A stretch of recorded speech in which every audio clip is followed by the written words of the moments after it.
होणाऱ्या भाजणीमुळे येणारी चव ती म्हणजे कंदी.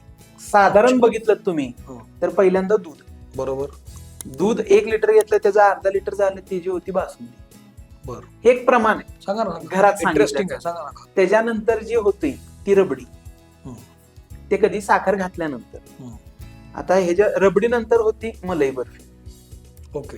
त्याच्यात जवळ मलाई पेढा, पण मलाई पेढ्यात जराशी साखर जास्त. हम्म. त्याच्या पुढे होतं ते कलाकंद. कलाकंदच्या पुढे आपण साखर कशातच नाही घातली तर होतो खवा.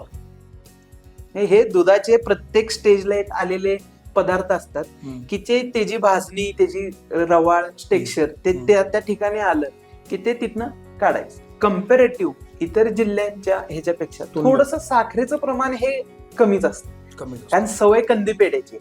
कंदी पेढ्यातच मुळात साखर कमी आहे म्हणून तो कंदी पेढा आहे. होणाऱ्या भाजणीमुळे येणारी चव ती म्हणजे कंदी.